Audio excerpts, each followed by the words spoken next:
Play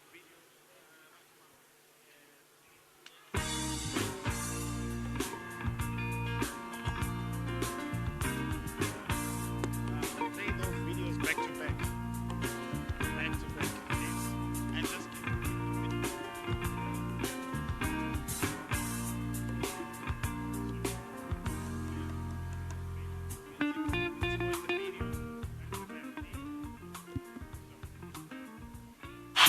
This is the hour the world has been waiting for. Nelson Mandela began his walk to freedom, raising a clenched fist, unweakened by more than a quarter of a century in jail. 18 July 2018 marks 100 years since the birth of Nelson Rolihlahla Mandela. A life worth remembering, celebrating and honoring. A life devoted to building his vision of freedom and equality for all. We have made it very clear in our policy that South Africa is a country of many races. There is room for all the various races in this country. He gave his all to the making of a just society, but there is still much to be done. But my lord, if it needs be, it is an ideal for which I am prepared to die. The Nelson Mandela Foundation seeks to honor and advance his legacy through a series of activities and events under the banner of Nelson Mandela 100. To do so, we have created a new brand property and brand identity. We have developed an iconic mark that is true to the life and times of the man himself. The imagery is emotive, positive and strong, yet simple and practical. Local yet global, a reflection of the past and an inspiration for the future. The symbolism and associated artwork captures elements of Mandela's life in their most raw and purest form, combining the struggle, the incarceration, and the liberation into a commemoration of his 100 years. The unique typeface is inspired by and recreated from Mandela's personal letters. The word mark provides the necessary detail of his name and the centenary year, and then closes off with the slogan and call to action intended to motivate the world at large to find the Madiba in themselves and to be the legacy. Finally, the anchor of the mark recognizes the foundation as the custodian of his life and times and a committed facilitator of his legacy. This new brand identity for the Nelson Mandela Centenary is as bold and strong as he was and will serve well to promote what he asked of us, to help live his dream. And so it is that we are very proud to share this with you. It is in your hands to make of our world a better one for all. It is in your hands to make a difference.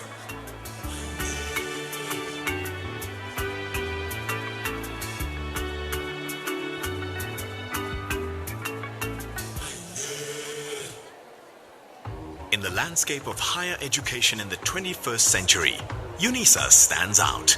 We are the largest university on the African continent with more than 300,000 students, offering a wide range of study choices of incomparable value through our distance learning mode of delivery. We draw on a unique heritage with its roots founded in 1873, initially as an examining body, but later the first university to teach exclusively by means of distance education, and today the continental leader in open distance learning. We remember our study materials traveling to a small island, a remarkable one, Robben Island, where the likes of Nelson Mandela and many other iconic figures of the liberation struggle of our country found a lending hand to leadership and a way to define their futures and that of our country.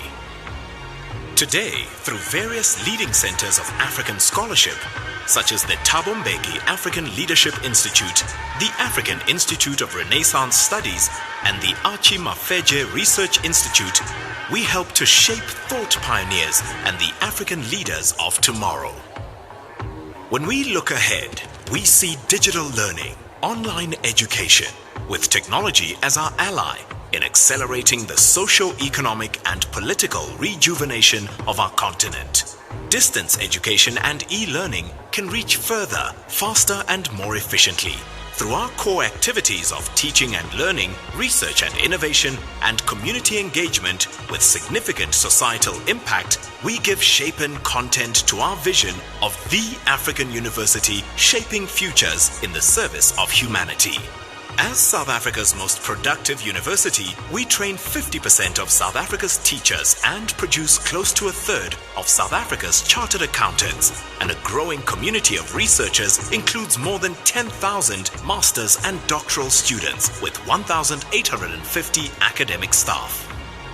We are serious about science, research and innovation, and at our science campus in Johannesburg, we apply science to help solve some of society's most protracted problems. Considering the huge number of students who have passed through our doors over the past years, UNISA has graduated the rich and famous and the poor and famous, and of course, the game changers. Most of our graduates are ordinary men and women whose commitment and diligence have enabled them to go and do extraordinary things with their lives. We draw together a community of stakeholders in an irrevocable destiny to shape our country and lead our continent to strive for social justice, to foster excellence and integrity. At times, we are referred to as the University on the Hill, with its roots firmly embedded in communities. Higher education is a daunting and challenging endeavor in the 21st century, with new challenges and demands at every turn. We will continue to shape the future of our people, our country, and the continent. We are more than just a university. We define tomorrow.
Ladies and gentlemen, welcome to the Nelson Mandela Tribute by Chimamanda Ngozi Adichie, hosted by the Nelson Mandela Foundation. Before we resume the proceedings for the evening, let me go over some housekeeping. Please put your phones on silent. The bathrooms are to the left and right of the foyer. Please be mindful of your personal belongings at all times. We hope you enjoy this evening with us. Thank you.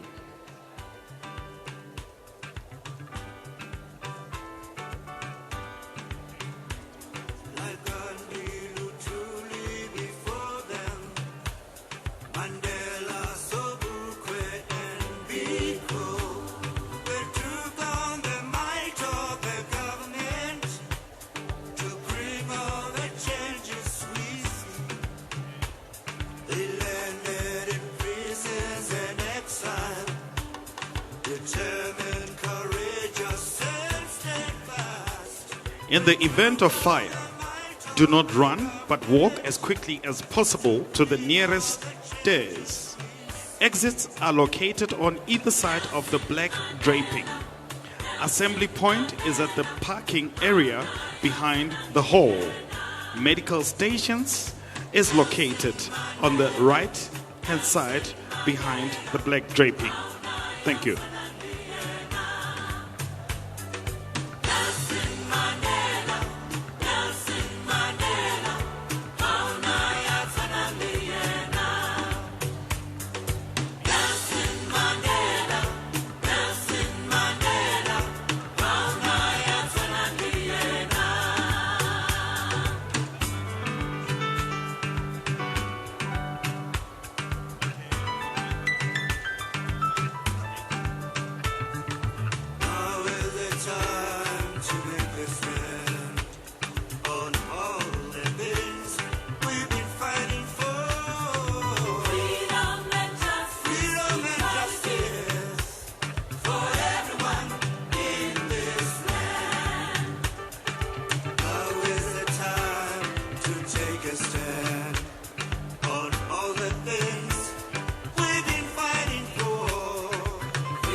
Ladies and gentlemen, welcome on stage the Soweto Gospel Choir.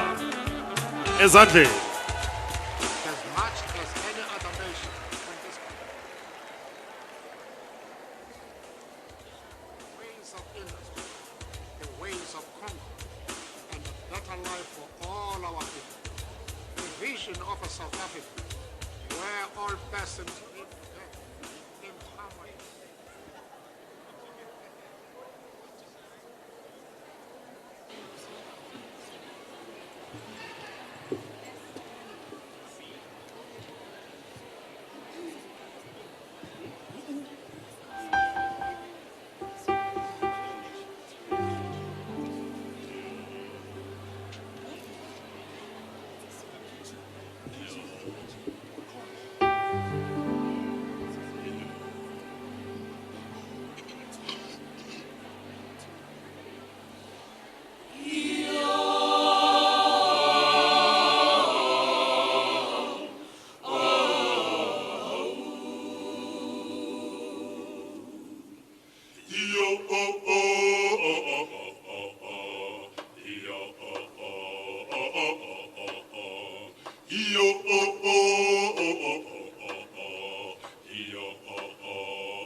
Yo, oh, oh.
Where do I begin to talk about our first black president, Madiba?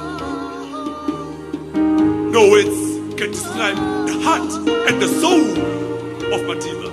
Yes. Not even words can describe the sacrifices that Madiba has made for his people always.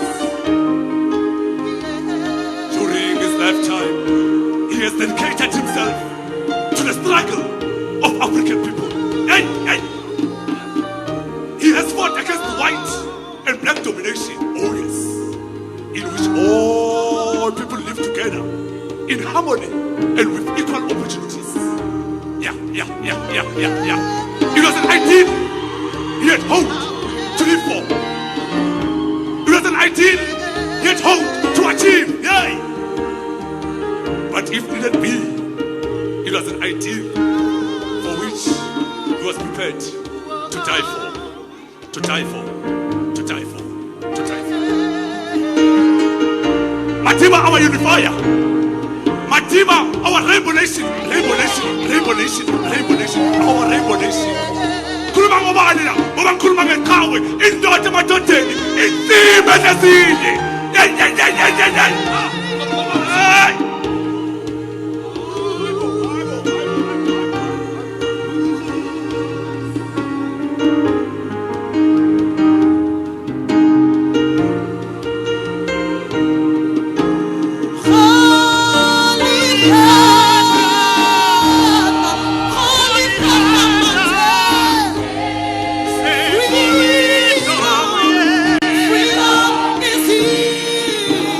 So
Nakutaka manawa.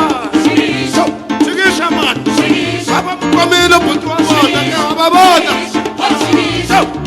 Chigisha. Oh. Chigisha wana wana man. Namuranza wana man. Come on. Hey. Chigisha man.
Ladies and gentlemen, please stand for the singing of the national anthem.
Ladies and gentlemen, welcome on stage the CEO of the Nelson Mandela Foundation, Mr. Silo Hatan.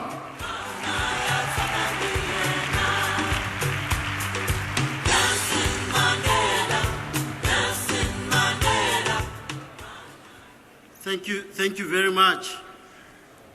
Looks like Soweto Gospel Choir did it again this year, Mom. I volunteered to sing with them. They rejected me live. I'll keep trying until I get it right. Can you please give them one last round of applause, please?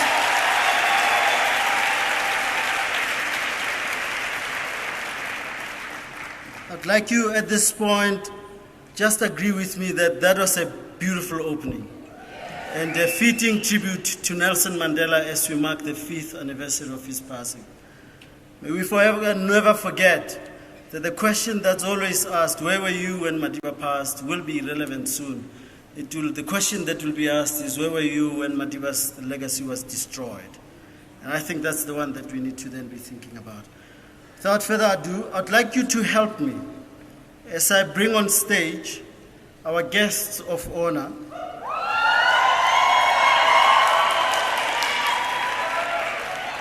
So our facilitator of a dialogue that will follow the main speech is Aus Kathy Mohlahlana.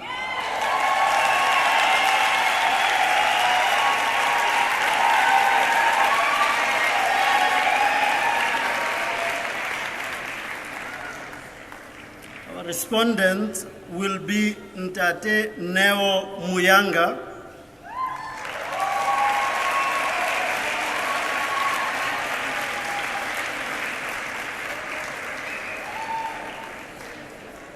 The second respondent will be Dr. Sebabatso Manwedi.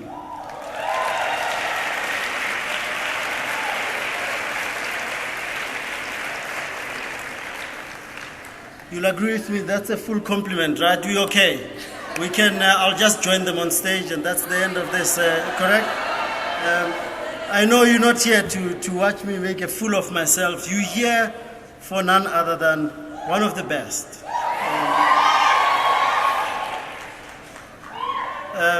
Okay, I wasn't sure why you're responding yet, but it's Me Chimamanda Ngozi Adichie.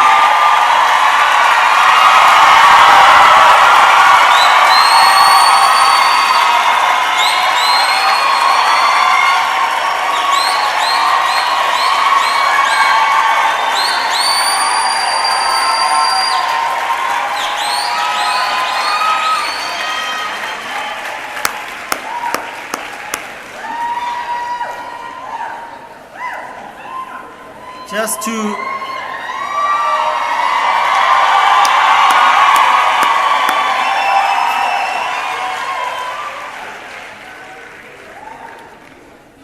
she has traveled a long way to come here, and the fact that she's still standing is a good sign that there's hope for some of us. She just had a dialogue, a very interesting dialogue with Mayor Michelle Obama. Just a couple of nights ago, so in London, and then she still found it fitting to come and honor us here. So thanks again for being here.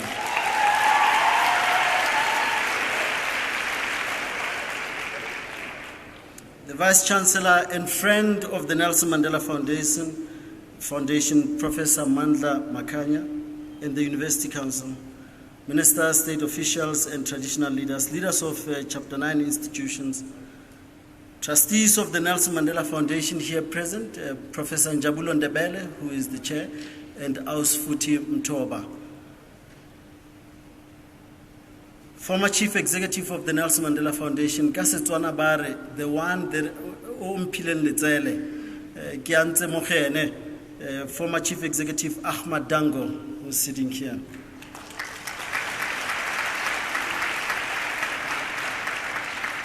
Stalwarts, liberation heroes and their families, including the Mandela family here present. Thank you so much for joining us tonight. The Sisulu family and the Mashal family. Thank you so much for being here tonight. And of course, Ma'am Grasa Mashal.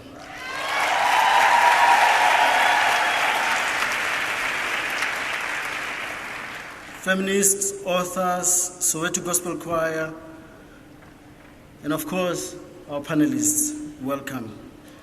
Today is particularly an important evening for us all here at the Nelson Mandela Foundation. Over the year, we have celebrated the centenary of Madiba in various ways. Most of the headlines have been largely about big events and spectacles that drew attention, but for us, the most meaningful work has come from our outreach and social justice efforts, and to see the inspirational work being undertaken across South Africa and the world. For us, tonight's event draws to a close this long year, but it also reminds us that it has been 5 long years since Madiba passed on.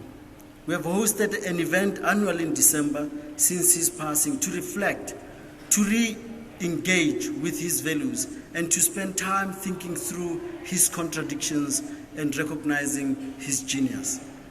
Madiba believed in the power of memory. He believed in the power of truth. He noted, and I quote, "At the heart of every oppressive tool developed by the apartheid regime was a determination to control, distort, weaken, and even erase people's memories, close quote. It is for this that we should remember those memories which are overridden by new dominant narratives. We should remember that yesterday was the birthday of one of the greatest of South Africa, being Ntate Robert Mangaliso Sobukwe.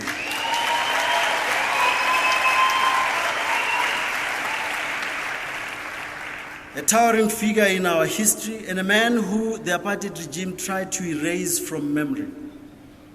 We should also remember that this year is also about Mayor Albertina Sisulu.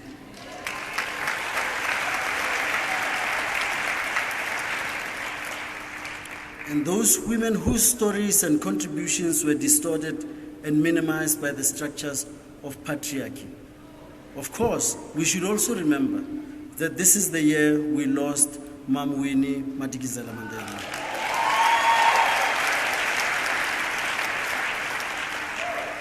To the families of Ntate Mendim Simang and Ntate Alex Borain, we're saying our deepest condolences. Your loss is as much ours. They tried their best to build a country of their dreams, and we will not falter in trying to build that country.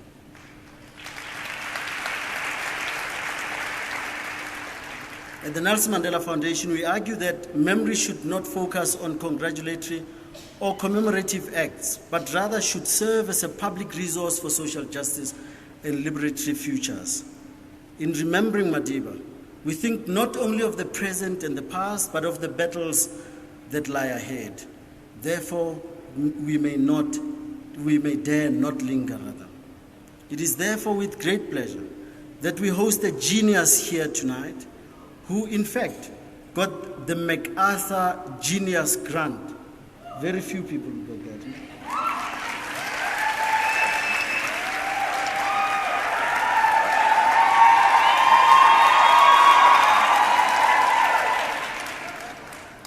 Who will be speaking to us on the complexities of memory. A Nigerian by birth, but a citizen of the world, Ms. Adichie's words have woven in the complexities of power, history, memory, belonging, and the future in ways that few have been able to. I now take this opportunity to welcome on stage a friend of the Nelson Mandela Foundation, someone who, when I called him about hosting this event, did not even flinch, but said, when? Ntate Professor Mandla Makhanya, the Vice Chancellor of the University of South Africa.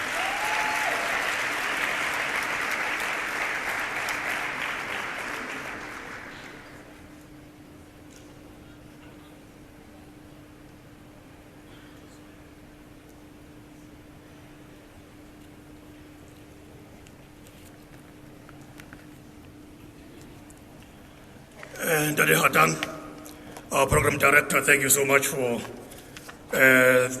those introductory remarks. So I'll then be starting off by acknowledging all our dignitaries who are with us here tonight, starting with Mama Grasha Machel,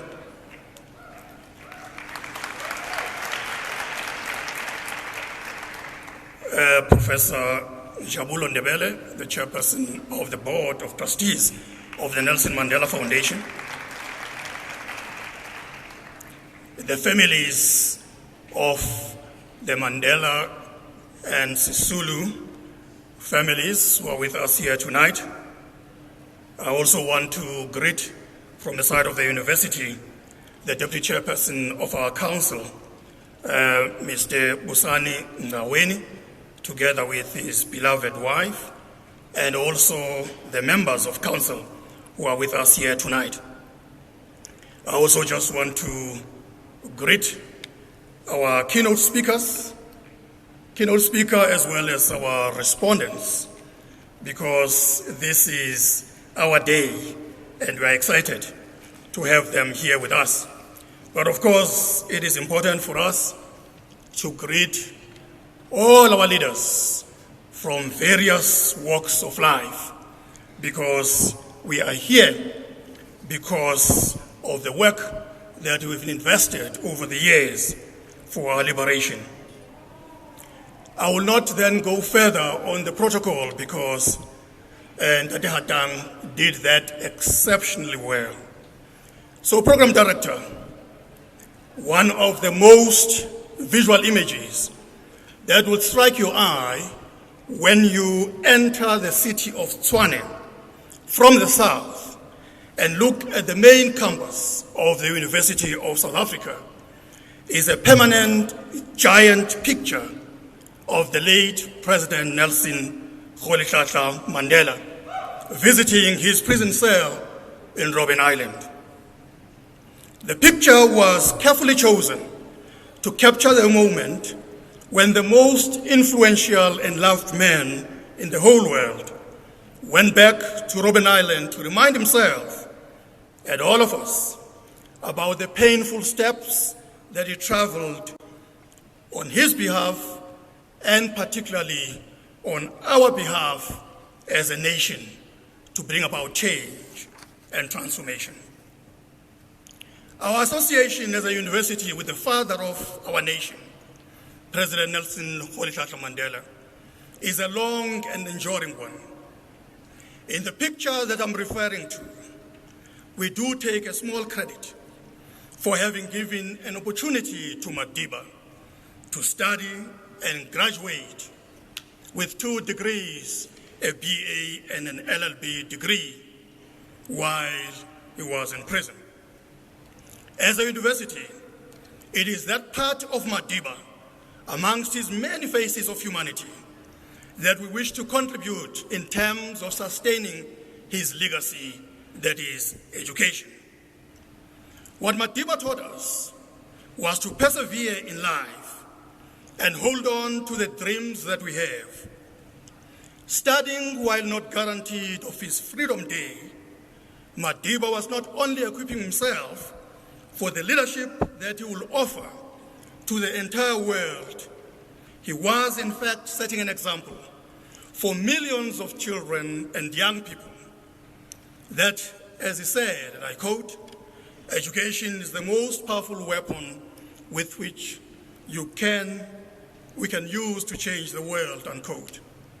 It is for these reasons that it is my singular honor and privilege to have to come over here to welcome you all to this august occasion. I do not accept this honor for my own sake, but I do so on behalf of the Board of Trustees of the Nelson Mandela Foundation and the entire university community, that is the University of South Africa, and all the universities that we have in our country, on our continent. Not only have we just unveiled, as we are going to be doing tonight, the most important part of what we're going to be doing over and above the keynote address, the plaque of Madiba, let me assure you that in this conference center, we are going to be keeping his legacy in our intellectual and community engagements. It is fitting that the Nelson Mandela Foundation has chosen Ms. Aishi as the keynote speaker for this centenary celebration of the life of Madiba. This choice buttresses the place of Madiba, not just as a Pan-Africanist leader. It is, in fact, reflecting his love for education and his closeness to young Africans whose dreams, whose achievements that speak for themselves in the case of Ms. Adichie Shinamanda are demonstrating the fact that the Africa's future lies in its young people. There is another deeper meaning of the choice of the speaker. This other deeper meaning of the choice of the speaker that I wish to share with you is that I had more time to reflect on, which ties so well with the work that we do as a university while we are reflecting on the meaning of Madiba. In her reflections on African literary history, Madhu Krishnan notes that Chinua Achebe's groundbreaking 1958 novel, Things Fall Apart, was, quote, the African continent's cry back to its masters, unquote. It was an assertion by the continent to speak for itself. In doing so, Africans began in earnest, through literary writings, to show that Africa is not only a place where people live, where culture develops, and where communities grow. They began to show us that, quote, Africa is an idea, an ideological value, a market signifier, and a constant site of contestation, both on the continent and far beyond its borders, overdetermined in its parameters, and yet paradoxically incomplete, unquote. It is this determination to present a real, complex, and non-exotic picture of Africa that many, like Ms. Adichie Chinamanda, show in their writings, carrying on the baton from others like Ngugi wa Thiong'o, and surely showing us the beautiful ones are now born. I'm saying this deliberately, just taking from this ambigrammatic play with the title of Aikwe Ama, The Beautiful Ones Are Not Yet Born. That was in 1968. One of the facets of Madiba that we are exploring at UNISA is that of a freedom fighter whose passionate hatred for oppression did not lead to a state of being dehumanized to the point of hating people. Hence, some talk about a decolonial Madiba or a decolonial Mandela, who is the antithesis of the paradigm of war that denied black people this humanity and instead visited enslavement, visited conquest, visited colonization, visited dispossession, and visited exploitation on the Africans. The complete dehumanization of human beings by fellow human beings. That's a reference that our fellow scholar, Sabelo Ndlovu-Gajeni, likes to talk about. Instead of coming out bitter, Madiba became an embodiment of the discourse of peace, of justice, and of rehumanizing both the oppressed and the oppressor. Madiba's discourse of peace seeks to challenge domination over others by one province of humanity. Yet he understood that in order to have true humanity, to emerge from the dominant side of humanity, we had to give up its self-arrogated privilege, starting first by examining itself. It is here that we find the perfect fit between this celebration and the work of our keynote speaker, reflecting on the contrasts between Paul Gilroy's pathfinding book, The Black Atlantic, and Miss Adichie's Americana. Yogita Goyal notes that the latter, quote, reverses the heart of darkness narrative, where rather than Europeans or Americans going to Africa to find themselves, an African character travels to the heart of the West only to find darkness there, unquote. The discourse of peace, justice, and humanism, as articulated by Madiba, does not only refer to a challenge to Euro-American discourse of war, which manifests itself, amongst other ways, through the caricature and epistemological wars of killing African knowledge systems. It also hides its own darkness. It is in this darkness which Madiba challenges when he notes that, quote, human beings will always be able to find arguments of confrontation and no compromise, unquote. Yet, as he firmly believed, quote, we humans are beings capable of reason, compassion, and change, unquote. It was this compassion and an undying belief in the goodness of humanity that Madiba bequeathed on all of us, the entire human race across the globe. We at UNISA, inspired by Madiba's life example, and as Kendra Parker notes, are engaged in a reflective journey on how we might reshape, rethink, and re-envision our own teaching that does not reproduce epistemological violence, unquote. So as we gather here tonight, both the world and our country are faced with many challenges that Madiba will be unhappy about.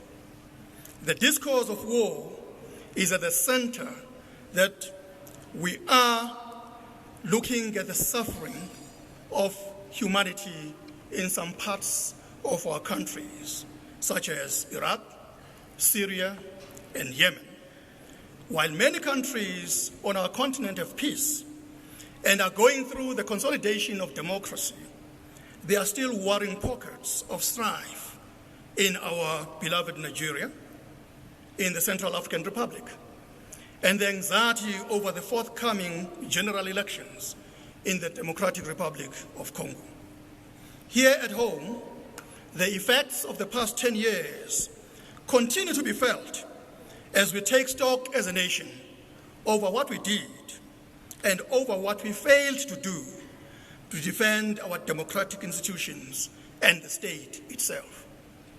The world and ourselves here in the South are challenged to go back to the fundamental and basic tenets of Madiba's leadership principles of putting people first.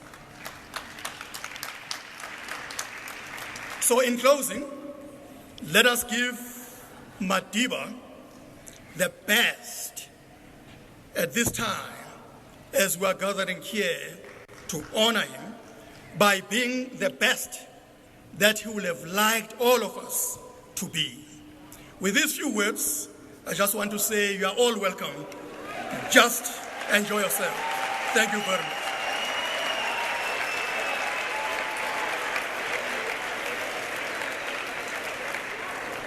Thank you very much, Prof. As we roll on, and I'm going to call the chairman of the Nelson Mandela Foundation to introduce, to say a few words and then introduce our speaker.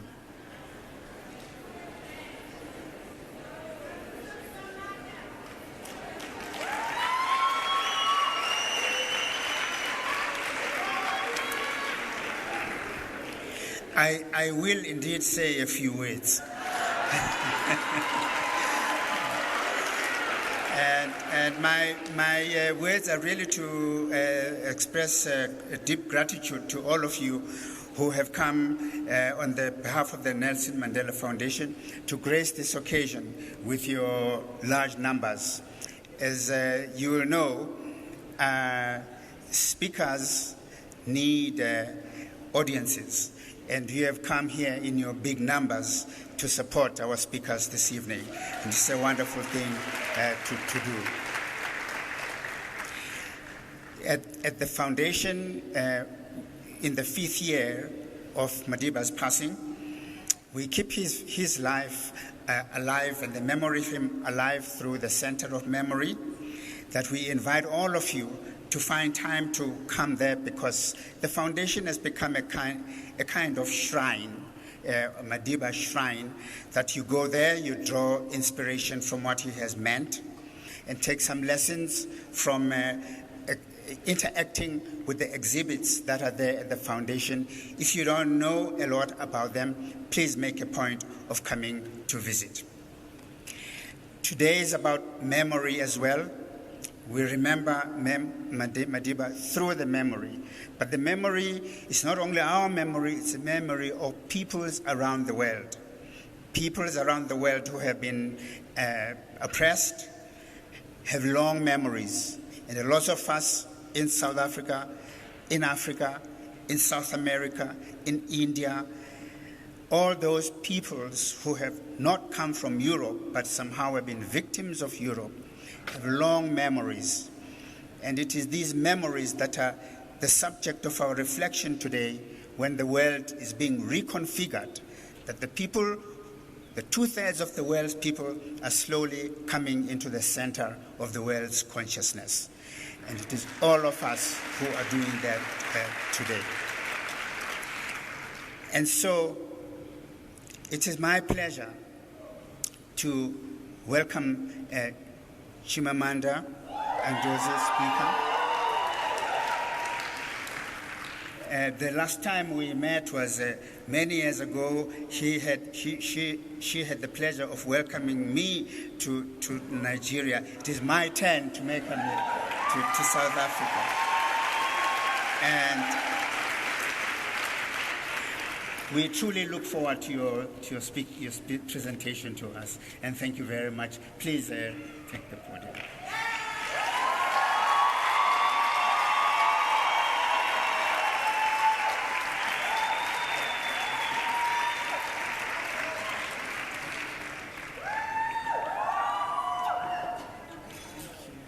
Hello.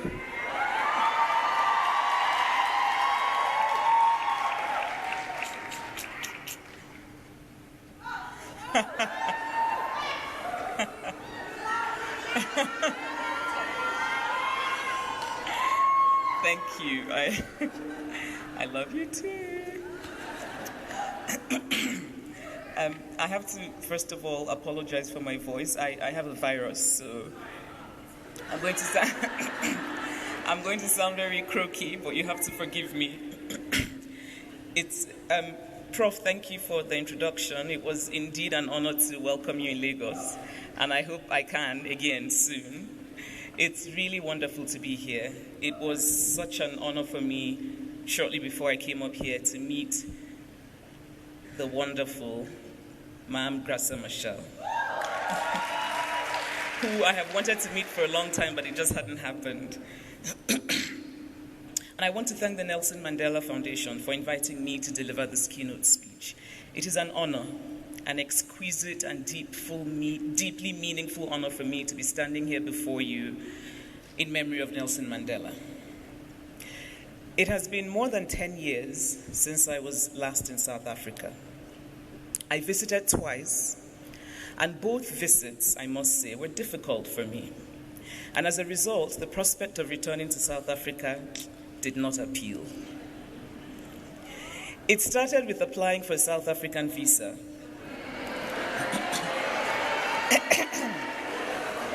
Which on a Nigerian passport is a less than pleasant experience.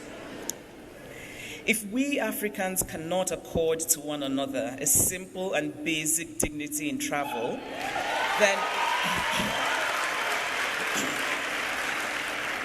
then we hardly have any basis for complaining when foreigners treat us badly.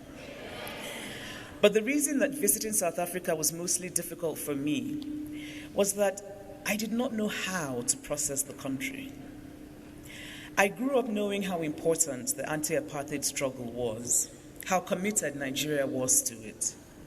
I knew South African academics had fled to Nigeria. I knew that Nigeria had supported the armed struggle. I read books about South Africa.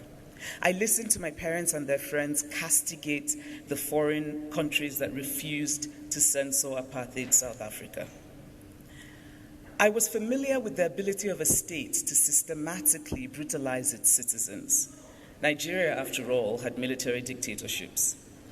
But it was in many ways an equal opportunity assault in Nigeria.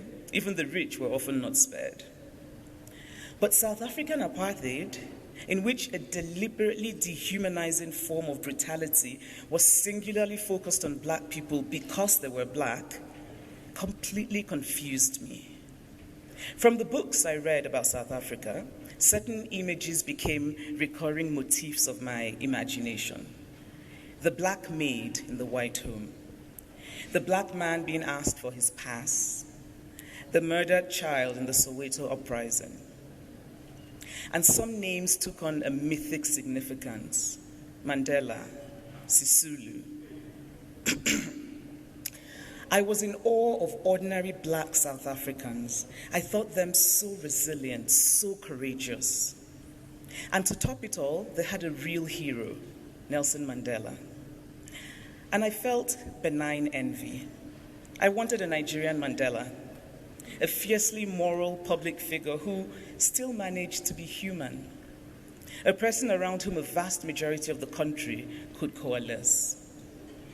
And so, when I first came to South Africa 10 years after the fall of apartheid, it felt to me as though the past was not yet past, but that there was a concerted collective resolve to turn away from this truth. South Africans of all races spoke to me of the Rainbow Nation, and I did not entirely trust this optimism, well choreographed as it was.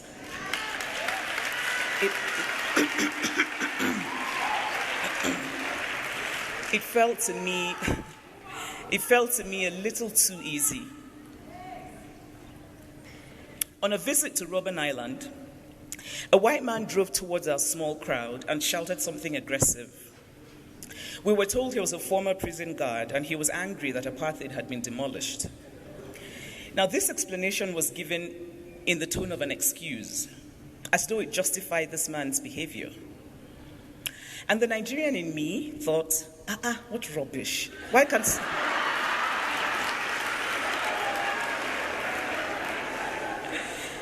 And I also thought, why can't somebody just slap him and tell him to sit down? The point is that I did not understand the process by which South Africa was grappling with its past. I still do not, and perhaps I cannot because I'm ill-equipped truly to understand. My framework is different. I think of my politics, at least my emotional politics, as fiercely Pan-African. I believe that the best measure for whether we care about something is how quick and how natural our instinct to protect that thing is. And when it comes to the entire continent of Africa, my visceral sense of protectiveness is high. I care deeply about this continent. We are different and we are similar. Our histories have battered us and emboldened us in different ways. I long for a day when intra-African trade will eclipse all others.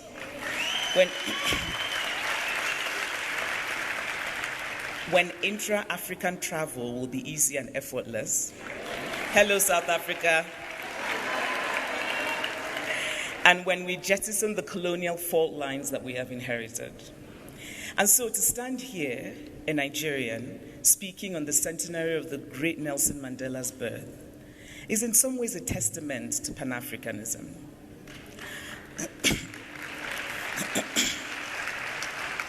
Or perhaps not, because while Mandela was South African in every way, he seems now to be collectively owned by everyone in the world. Everyone claims him. Some have turned him into an empty, sanitized glass urn into which they pour their own needs with no regard to how and what Mandela actually represented.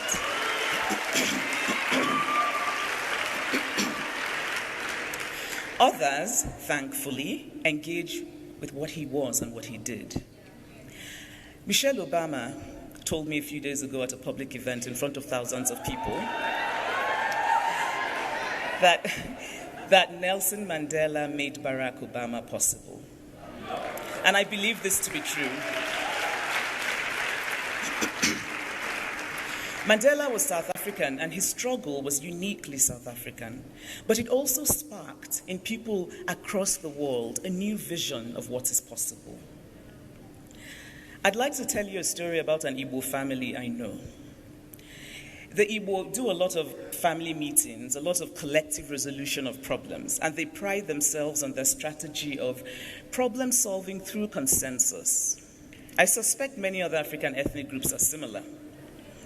So a woman in this family had a big misunderstanding with 3 members of the family. Ugly things had been said, trusts broken, expectations unmet. The aggrieved woman did not hide the fact that she was aggrieved. And so a family meeting was called to make peace. Everyone gathered in the living room of their ancestral home. The woman began to speak, to carefully delineate the origin and the shape of her rage. But the patriarch of the family gently told her to shush. It wasn't useful to keep talking about the past. What mattered was the future. Those family members who had offended her were asked to apologize. They promptly did. And then the meeting was over. Peace had been established. All was now well. The next day, the woman was astonished to realize that she was now expected to relate with her traducers as though nothing had ever happened. The woman is me. The family is mine. My father, who is, now I think of it, a Mandela-like figure in his simplicity and his grace, in his wisdom, and his ability to let things go. He told me that what mattered was that an apology had been made, and so I was now to forget whatever had been done to me. But we haven't talked it through, I said. We must talk it through. I cannot just wave a magic wand and forget. It cannot be so unbearably, terribly tidy, this process of peacemaking.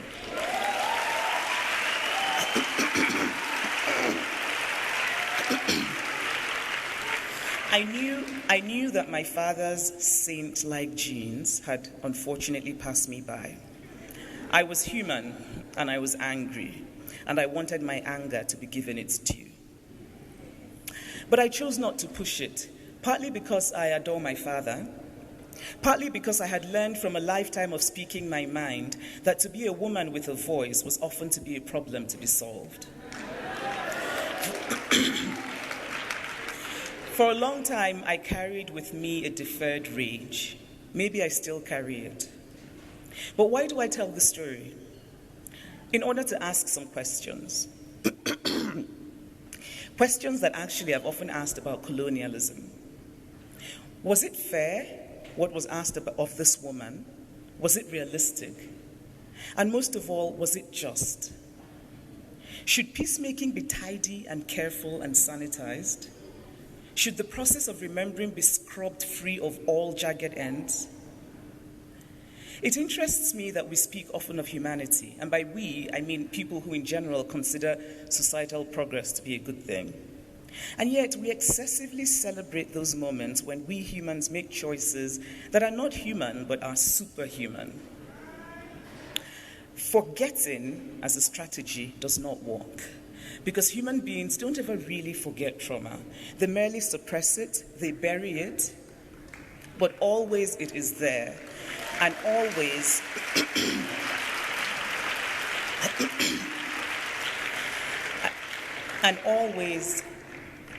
always there is the dark possibility of eruption. History has taught us this. What I believe Mandela's legacy means is not that all will be well overnight. And overnight can mean many decades, perhaps as many as it took to institutionalize apartheid.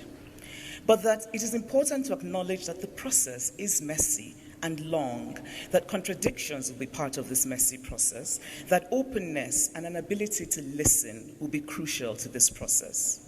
And most of all, that kindness is necessary.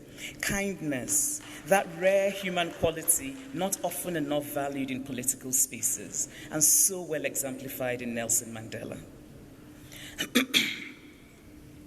Thank you. I once spoke about my relationship to a word that is used very often in liberal circles, privilege.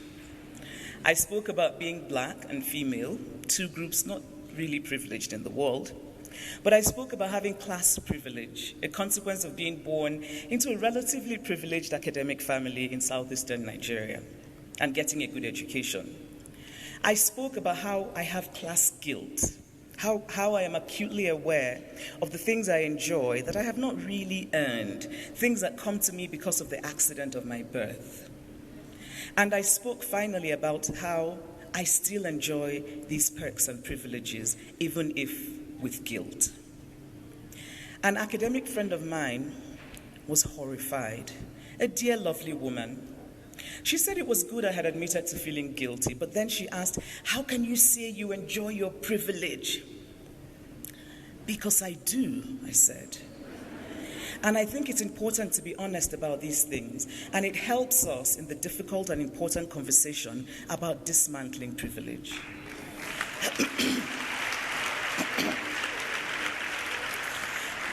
But her question betrayed, I think, a certain kind of longing for perfection.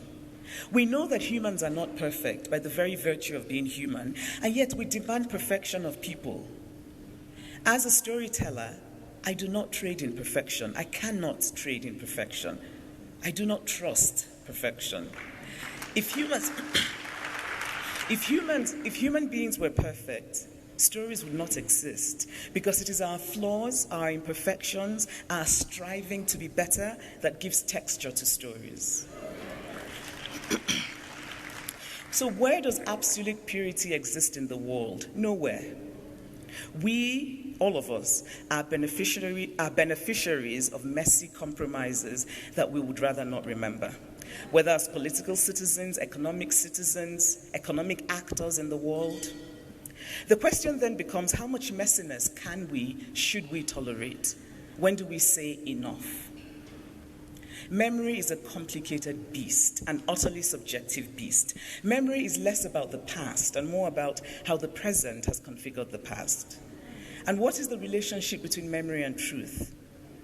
What I've learned in my life as a lifelong student is that we do not want to hear the truths that we do not like. I've done a bit of research into pre-colonial Nigeria, and when I would tell fellow Nigerians about my research and what I had found, I would watch them simply refuse to accept what is true, because they did not like to hear that something they considered ancient culture was actually quite recent.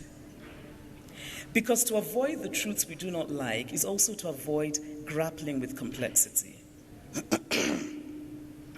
The best way, I think, to deal with complexity is through storytelling. And it seems to me that Mandela's legacy is about acknowledging that South African citizens remember differently, that memory is contested, and that there should be space for the stories, and a realization that how we remember is shaped by power. Does it help us to know that progress is a journey not in a straight line, but in a zigzag, perhaps? I was an early and dedicated reader, but even as a very young and curious child, books about hobbits or flying saucers or alternative universes did not interest me. Perhaps because at some level I was always in awe of the vastness of the world, of the many places I was yet to learn about, of the millions of ordinary human stories yet untold, each one worthy. And so I was particularly drawn to books that I like to call realist literature, books populated by recognizably real humans living in real places.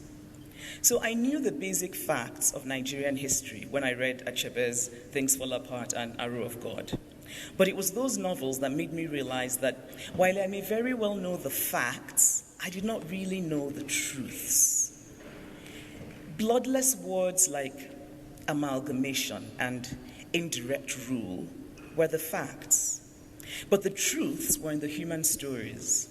A respected man being flogged publicly by agents of the British colonial government, a priest once resplendent in his pride and his stubbornness, now reduced to sitting on a cold prison floor because he had dared to reject an offer from a British district officer.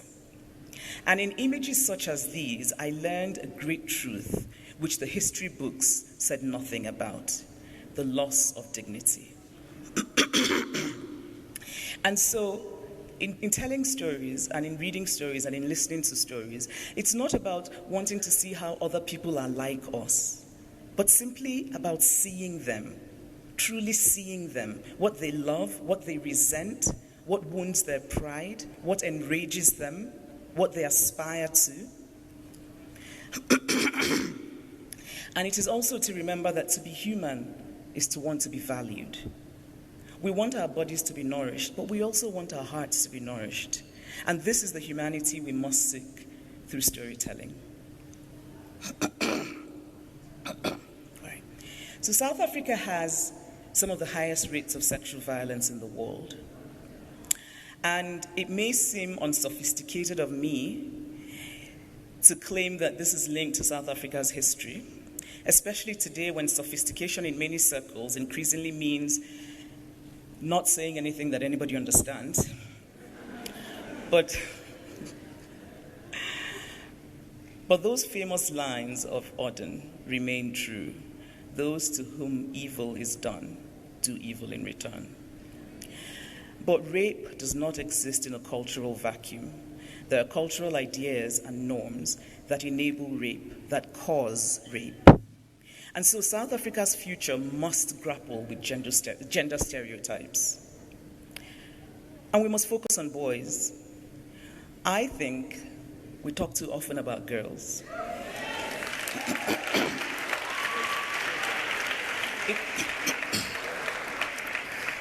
It is not enough to tell the potential victims to watch out. It is more important to focus on the potential perpetrators. And so, what ideas have we attached to gender? Sex is biological. Gender is what society makes up. What do I mean by this? The idea that a child is born and we look at that child, and based on the genitalia of the child, we decide what the child's opportunities in life will be. We decide what the child's capabilities will be. We decide what the child will be judged for. We decide what the child will be shamed for. It is time for us to raise boys differently. For boys who have become men, we must as a society begin a concerted effort of unlearning. For many women who've come to think of themselves as full human beings, we have had to go through a system of unlearning many of the things that society has taught us. I think it's time for us to insist that men go through a process of unlearning.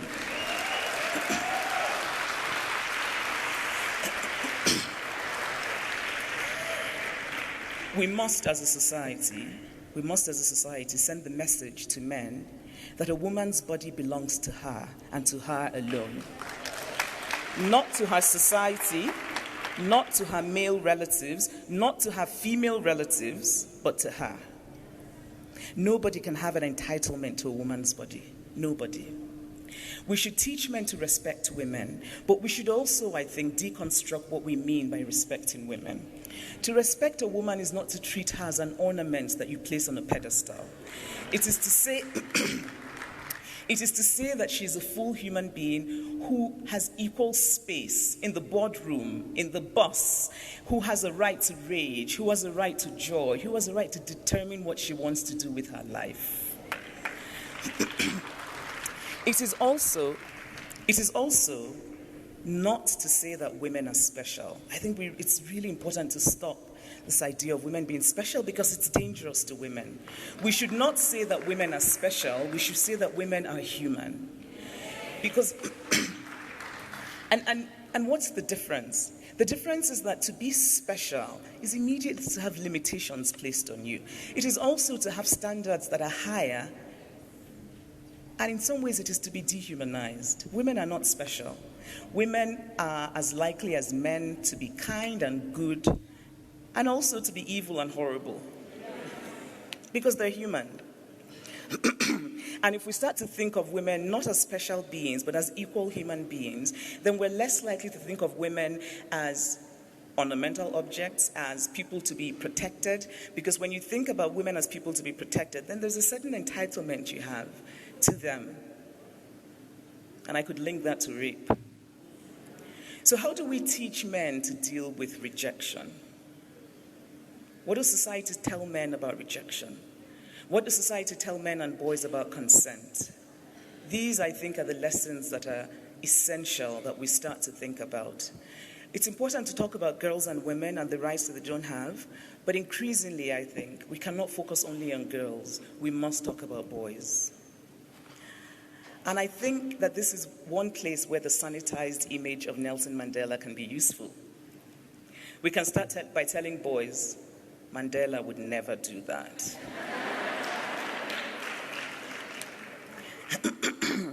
We should also remember that in talking about the rape statistics, how many rapes are not reported? And in thinking about that, not only is there a great sadness there, but there is also, I think, a question about shame and female sexuality. The idea that a woman is raped and she feels ashamed. We need to start to have conversations where we break that down. And we need to teach girls that they should never, ever feel ashamed or guilty of having been victims of a crime.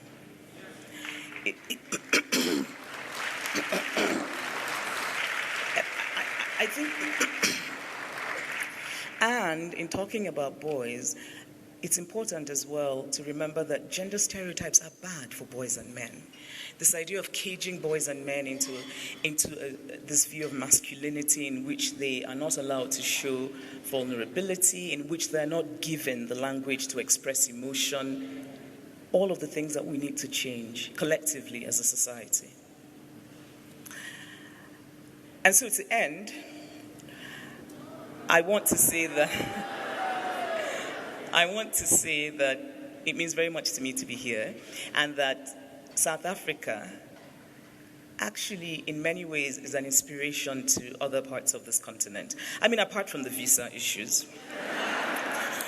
So the man who drove me from the airport speaks 8 African languages, and I sat there thinking, so cool. So cool. On social media, I'm told that South Africans are known to very quickly veer in English conversations into one of the many South African languages. And I say, more power to them. This confidence, this ownership of African languages, which is really, I think, a lovely metaphor for reclaiming of self, of reclaiming of voice, is something that many other African countries, including mine, could learn from. And I like to think that this confidence is completely a legacy of Nelson Mandela. Thank you.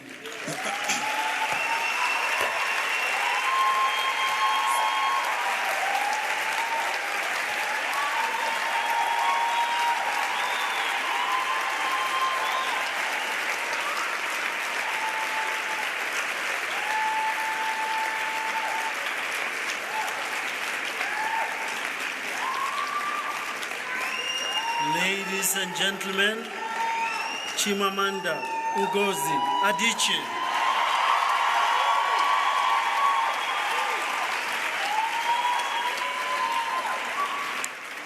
Now, I could hear that you were disappointed that when she said she's about to finish, she didn't tell you that she's not done yet. That was part 1, guys. So she's still going for part 2. So for part 2, I'm going to then hand over to the person who was the MC for the 2017 Nelson Mandela Annual Lecture with Amina Mohammed, Kathy Muhlahlana.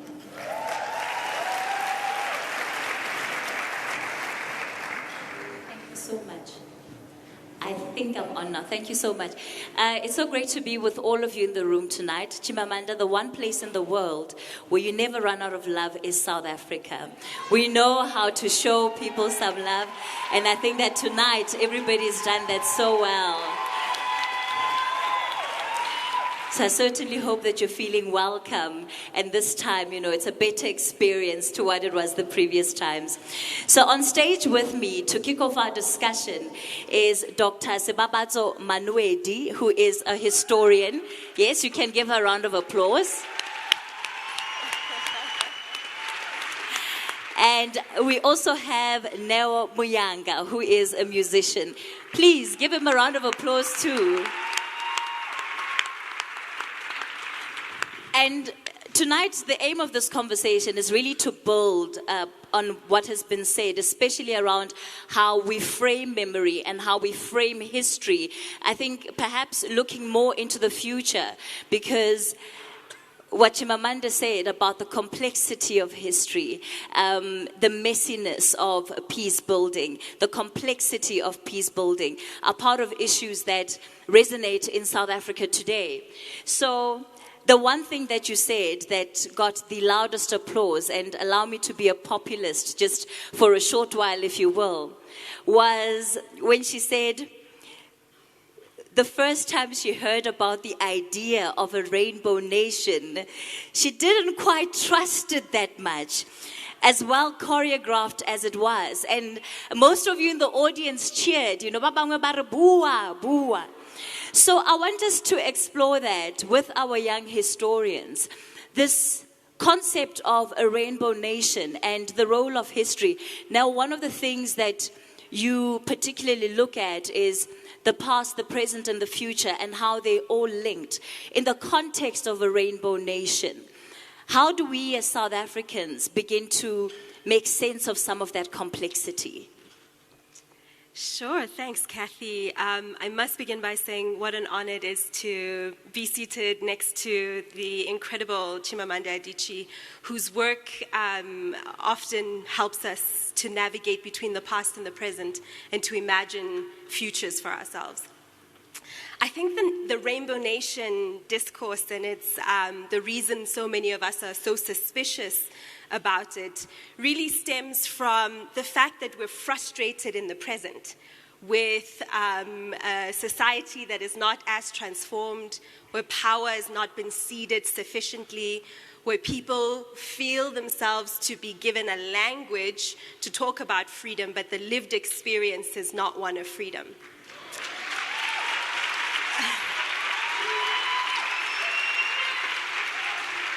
And I'd like to propose, I mean, as somebody who is fascinated by history, that for us as young African people, young South African people, that history is the route to freedom. It's the journey. It's the path to our freedom. But history in its messiness, as Chimamanda has highlighted for us, stings. Right? History is the salve that it can be a balm to heal us, but it stings and it hurts in its unwillingness to conform to the narratives that we want it to conform to. And so often we are wedded to particular types of narratives that lock us into particular types of logics, that lock us into particular types of rage. And rage is important. It's part of the journey. Rage is very important. It is but one step in a journey towards healing. I'm reminded of the words of Sisonke Msimang from a recent book launch, which she was talking about part of the ways in which she's glad that she wrote a memoir later in her life, although she's still quite young, is that she's able to talk about her life from her scars and not from her wounds. And there's something quite powerful about that, because scars remain visible and they can be conversation topics, but they don't distort our perception in the ways that pain distorts our perception. And they don't require immediate attention in the ways that pain requires us. So pain is important. We are entitled to rage. We are entitled to anger, to the grief of a painful history. But we're also invited by history to a breadth of stories that expands beyond the stereotypes of slavery and colonialism. African history is vast, and I believe that part of the freedom that we're looking for, that our true liberation, will be found not in the absence of tension, but in embracing the tension of history.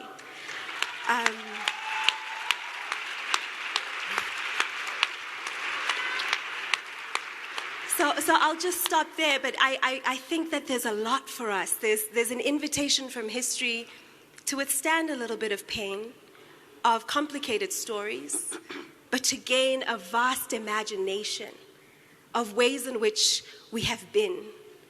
You know, I was talking earlier about, with Neo, about the skeletons that have been found in Mapungubwe from about 1,000 years ago.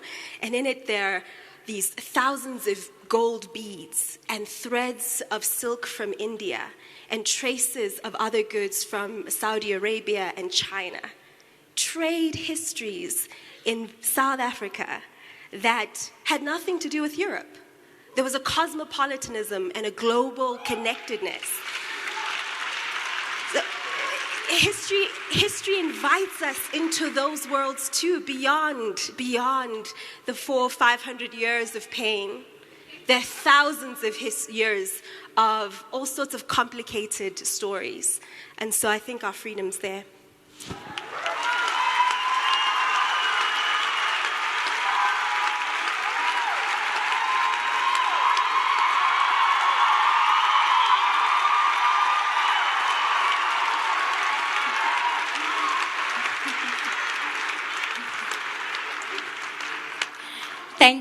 Thank you for that, Dr. Sibabatso. I want to pick up on this issue of tension that sometimes stems out of history. In South Africa today, it exists amongst us, not just from a tribalistic perspective, but from a pure racial perspective, from a prejudicial perspective. And it also comes back to the issue of truth and untruth from history that's told. Whose responsibility is it now to tell the facts, to tell the truth? Who must sit with that headache?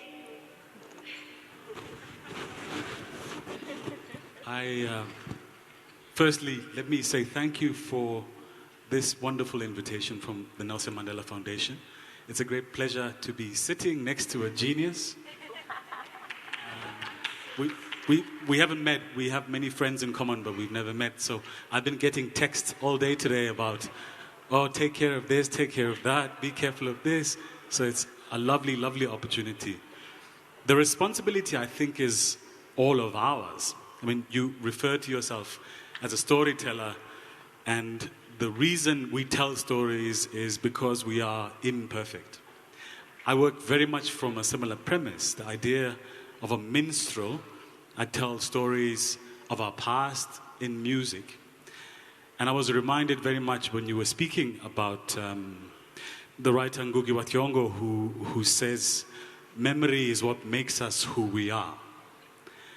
And in a sense, I think of memory as a future technology, I was saying to you earlier. So it is something that links us in the present to a past. But actually, memory is what we use to create future.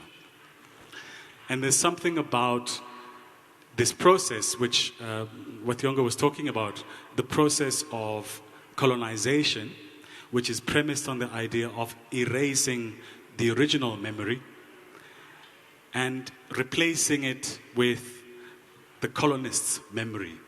So history begins with the arrival of the colony, as opposed to the stories we tell of ourselves before.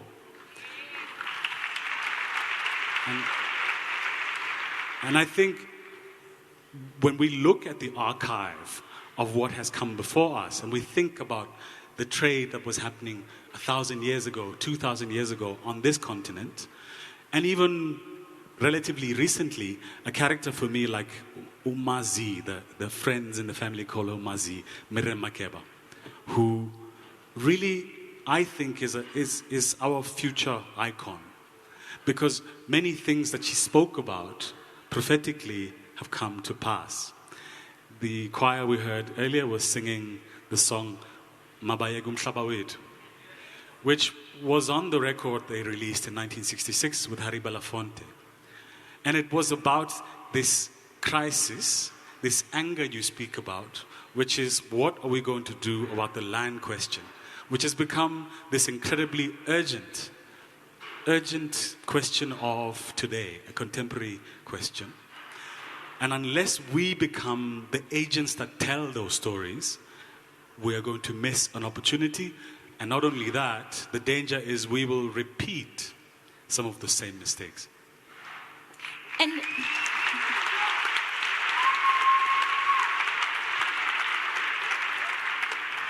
I'm going to bring you back in here, Chimamanda. How much of that knowledge preservation comes down to our ability as individuals? Because we're speaking about history more broadly, but Anel says it begins with each and every one of us. How much of it comes down to the ability of each and every one of us to tell our stories, to own our stories, and not be ashamed of that story, despite the fact that it may be contradictory to the accepted norm. And we live, of course, we're called the microwave generation. We have the gram where, ideas about what life is are constantly being put out there. So in terms of the process of telling history and seeing history really as the present too, and us as individuals being involved in the process of history making, how much of that is important? Did you say the microwave generation? Yes. Is that what really... Microwave? Yes. Instant gratification. I see.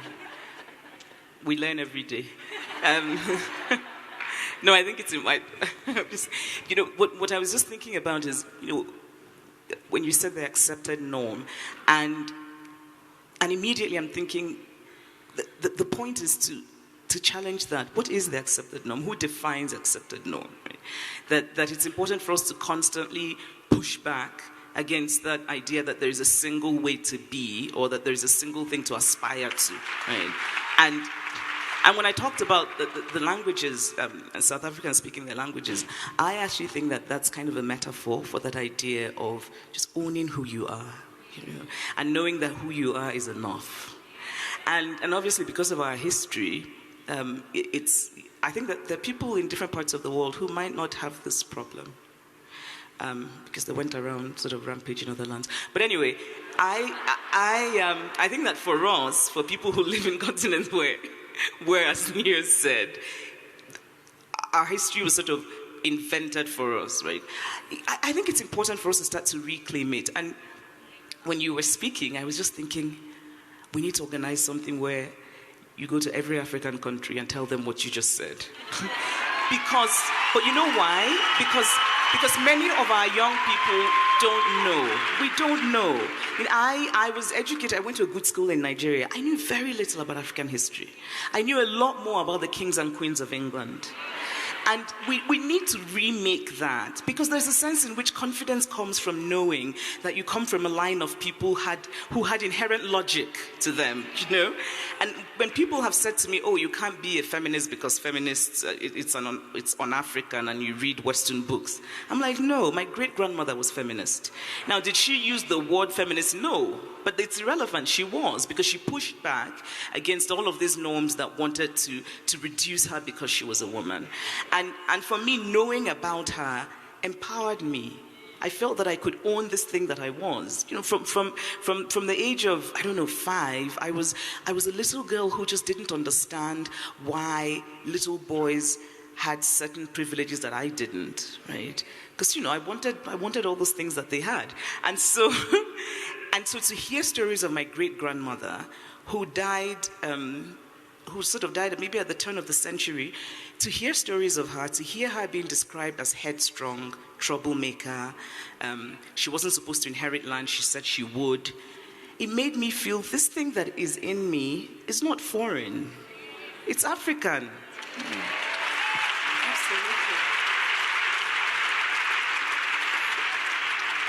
Sibabato, I want to throw this one to you and build on what Chimamanda was saying, because another thing that you're particularly passionate about is telling those different stories about our histories that people just simply don't know about and don't know to know about. And in fact, the experience of a rejection of an alternative history that is beyond colonialism is something that you've experienced and dealt with. So tell us about delicious histories, as you call it. Sure. A few years ago, when I was a graduate student, I sent out a call on a mailing list to a couple of my friends and fellow scholars from across the continent, saying that I want to start this publication that tells delicious episodes from Africa's past. And I received a response from a young Zambian woman who's very passionate about Africa and who asked me, so what's delicious about a history of colonialism and slavery? And it took me aback, mainly because I'd only sort of come across that idea that African history and South African history in particular began with the arrival of Europeans. I'd only come across that from Europeans who didn't believe that Africans had a history. So Hugh Trevor Roper is one person, for example, who's famous for having said that African history is nothing more than an unrewarding series of gyrations in picturesque but irrelevant parts of the world. That African history only began with the arrival of Europeans. And so this very passionate young woman who loves the continent and was studying all sorts of things to return to the continent to serve it was in many ways subscribing to the same perspective as this anti-African, pro-European historian from the 1950s. And so I think there's something in there that sometimes we find that our approach to history has to be confined and constrained to a history of pain. And it's a lot more complex than that. We certainly need to broaden our perspective. Now, how important would it be then to introduce alternative ways of making history accessible to everyone? Because you talk about history, many people are thinking, I hated history in high school, or, I'm not going to get into a library and go through encyclopedias so that I can find out about the archaeologists who've discovered silk that existed from Asia. So how do we then take this information and make it accessible, bring it home for the ordinary person who's not going to intentionally go into a library just so they can learn about what happened before? I think there are a number of ways. I mean, song making, storytelling, are the technologies we've had for millennia to pass ways of being down, ways of making knowledge, ways of being knowledgeable, self-making, and we still have that. Often when people ask about the South African struggle when I'm on tour, people constantly make the comment, well, you are the people who sing at the drop of a hat. We sing for whatever reason. And the reality is those songs usually describe not only the facts, but the truths as well. And that's a way that we articulate that. And I'm convinced we all know that and we all do that quite naturally. We live in a country that constantly tells of itself. Whether those ways of telling yourself are valid and valorized or not is the next threshold. And I think some of the ways we tell of ourselves are not recognized as the telling. We were speaking with Prof. Ndebele at the back, and he was saying we need to find ways that generations can refer to the same information, have the same archival fact files, as it were, because that allows us not to think in the same way, but to be able to argue intelligently, knowledgeably about the places where we've come from and the places then where we would like to go become a lot more manageable and a lot more accessible. This next direction that we're going to go in, it's a bit of a tricky one, Chimamanda, but I'm hoping you'll indulge me. When it comes to history and memory, which is part of why we're here tonight, it's easy to remember a Nelson Mandela because he is Nelson Mandela. Who determines whose story we value above others?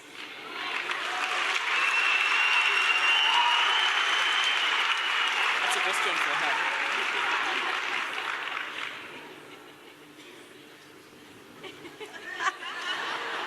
The keynote speaker boss lady has deferred the question. No, I mean, I think, there are two types of archives, right? And Nell has talked about this expansive, inclusive archive that all of us are contributing towards through song, through images, through stories, and the like.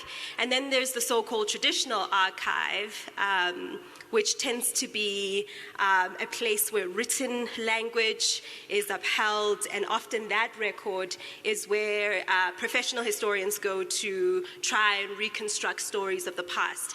And there's been a lot of there've been a lot of historians who go to the archive and try to read against the grain, to try find the stories between the words, between the letters, who's missing, who's absent from the record. And so that's one way of being able to begin to find stories on the margins. But for me, I think the words of an American historian called Howard Zinn are most powerful to me in the ways I try to approach history, and particularly histories on the margins. He talks about perhaps the future is found in the fugitive moments of the past's compassion rather than in solid centuries of warfare. That there's something about those moments, those pockets, those incidents that don't quite fit our narrative that can begin to unlock the margins, that can move us away from histories of strong men and moral figures to complicated humans who lived in a world that had multiple potentialities, that could go in so many different directions, but for some reason chose particular directions. And so I think it's the job of historians, but also of storytellers, of musicians, of poets, to begin to find those granular moments in which alternative possibilities existed, and to bring audiences into that. And I think Chimamanda does this very well in Half of a Yellow Sun. We begin to imagine the different ways in which a war was going, how people were experiencing it, the emotions of it. We begin to empathize with people so that we're moving away from facts to truth. And so I think those are some of the ways that we can do that.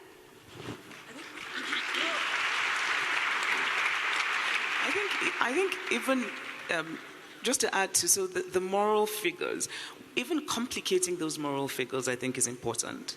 And pushing back against this idea that I personally find very troubling, that somehow perfection is a requirement.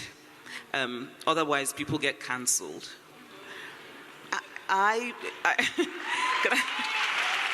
I please suggest to all the young people in the world that cancelling, calm down. I think the idea of people being heroes is not that they're perfect, but that despite their imperfection, they have done one thing that is remarkable. And it's possible, for example, someone was saying to me, I said, I need to know what's going on in South Africa now. And they said, oh, young people say you can't like Mandela now. Because, they're like, oh, yeah, because he sold out. And I just feel like, it's too simplistic to think that. But I think it's also important to engage with that and to sort of show the young people who feel that way that perfection cannot be a requirement for even the most moral, the figures that we lift up, right? Because otherwise, then it becomes impossible. I actually think that it's important to find and I love that line from Howard Zinn. But it's also important to complicate the moral figures we already have, right? The Nelson Mandelas of the world. We actually don't have that many in Africa, so I guess it's only Mandela. I don't know if we have any more. Does it not come out of a need, though, to perhaps see some people as better than ourselves?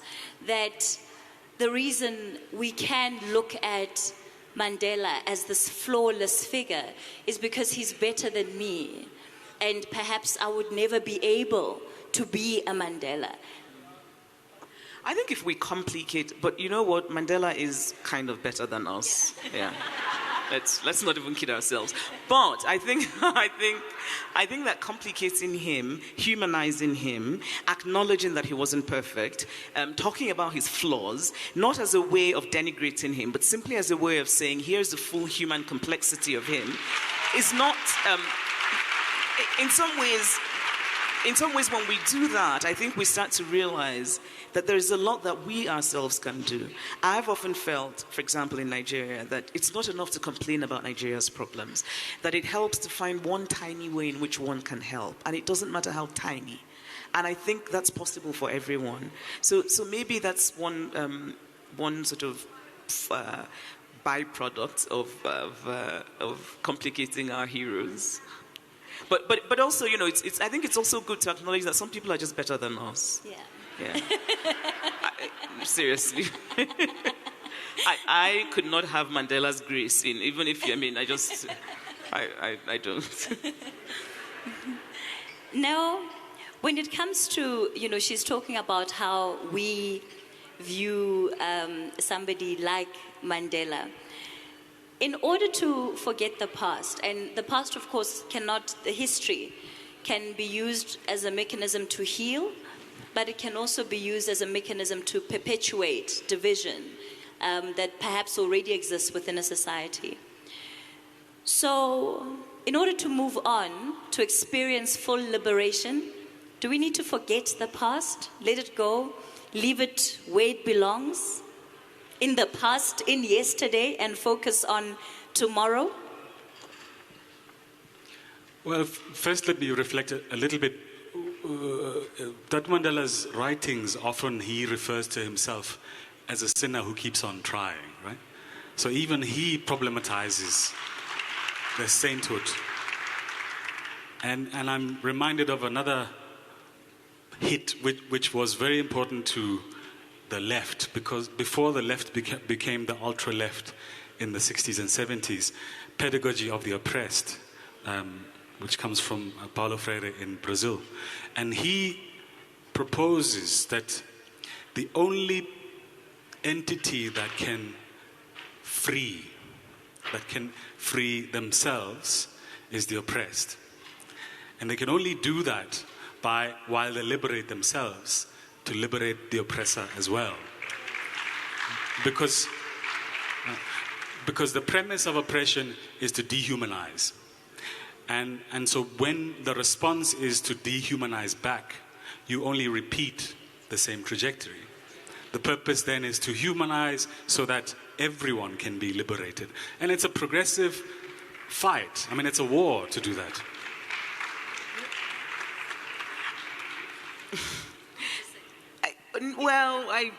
I think maybe for me the problem with that is I worry when the burden is placed on the oppressed.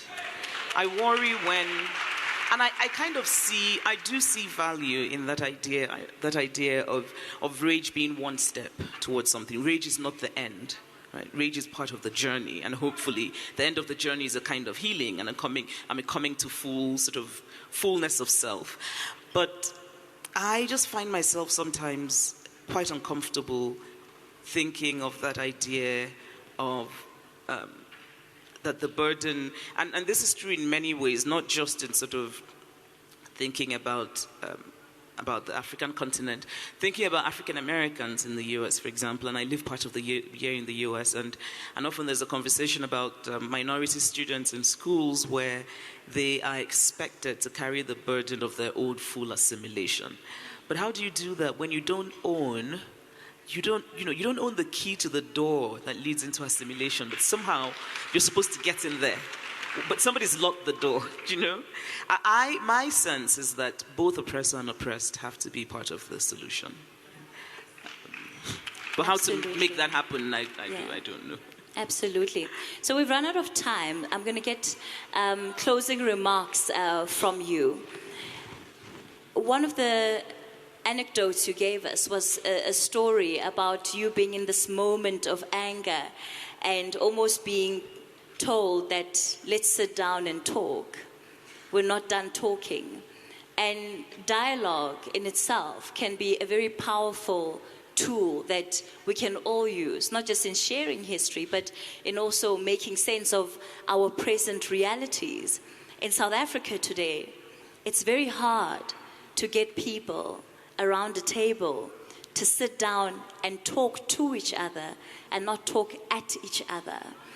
How do we move forward, at least from, what you've learned from history, from African history? What did our ancestors do? How did they deal with this? They gathered the men, and the men made the decisions.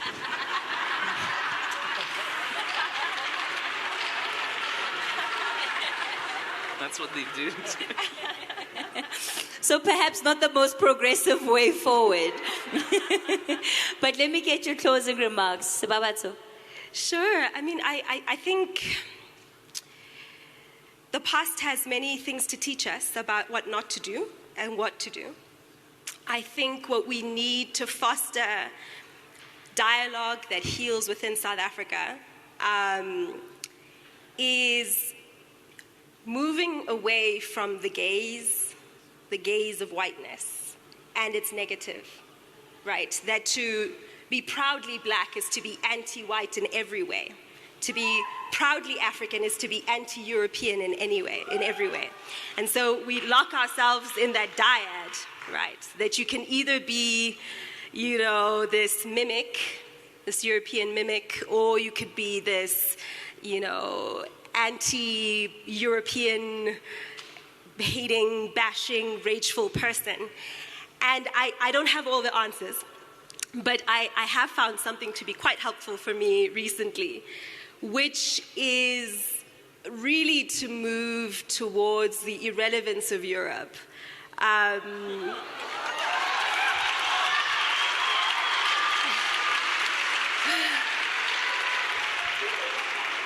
Because the opposite of love is not hate, it's indifference. Indifference would be my approach. And that means we need more stories. We need more novels, we need more music, we need more history professors who are African, who find stories between and betwixt the text. We need more poets to give us new language, but we need your voice. Fantastic.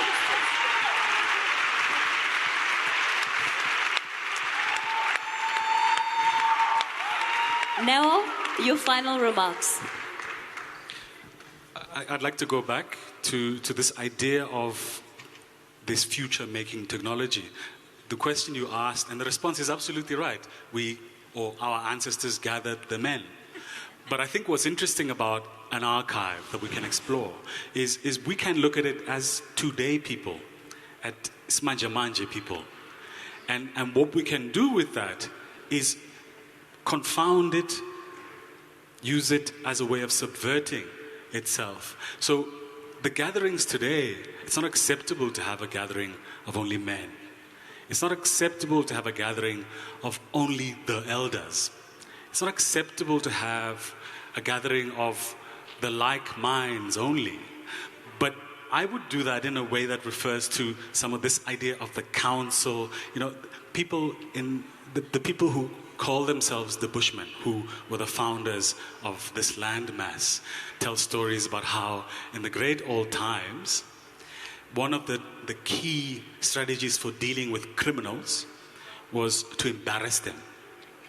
Right. So this idea of shaming, which isn't the most progressive sounding thing now, because of the context of that era, became a more powerful tool than imprisoning. Prisons only build more problems, I think. I would sign up for that. It's only fair that I give our guest speaker, not our special guest, our guest speaker, the final word on this one. I think I'm just going to second what they have said, which is that I completely, I think I'm going to start the Society of Indifference to Europe. And if please sign up. But being a complicated colonized African, I still want to be able to go to London from time to time.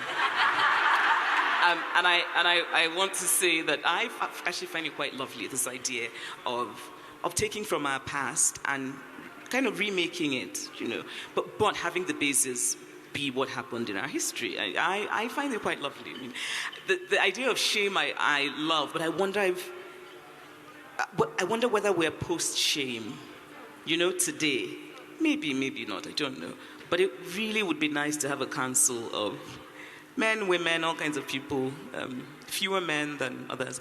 And that's a joke. But really, I just want to say how wonderful it has been to share a stage with just remarkable minds. It's been an honor. Wow, fantastic. Really. Dr. Sebabatso Monwedi, she's a historian.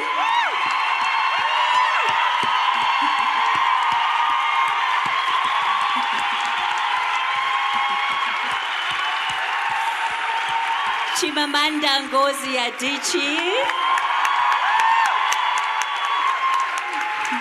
And Neo Muyanga. Let me thank you all for your time and invite back on stage. Thank you all for your participation in this dialogue. Invite back on stage Mr. Sello Hatang. I have good news for you. Is that this is part 2. If you leave, you're missing part 3. That's even more on fire. So it's great hearing Africans in conversation. So may we have more and more of these kind of conversations. I'd like to, at this point, call on Professor Njabulo Ndebele and Meg Grasa Machel to come and present our keynote speaker with a gift.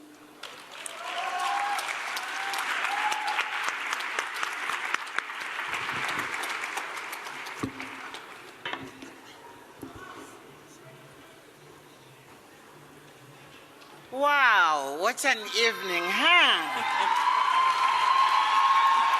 And we all know that you must come back. I will.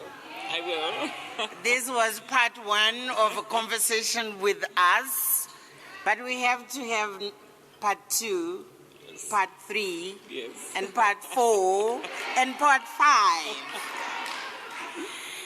5. This is a book which is on Madiba's letters from prison. And for those of you who haven't got this copy, try. Because you'll come to know Madiba, the person, the human.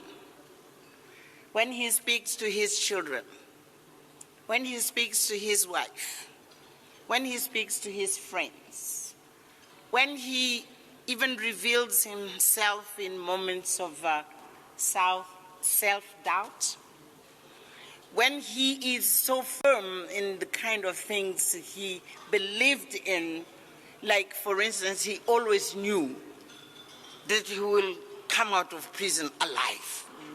And we didn't know. I even asked him when he came out, how did you know that you are going to come out? He didn't know, but he believed so strongly that he survived to make it happen. What I want to say, Chimamanda, to you with this book is we offer you part of Madiba, which is not very well known to many. And it's important that we have exactly what you're talking about. That he was not perfect. We made him perfect because it was convenient for us as society.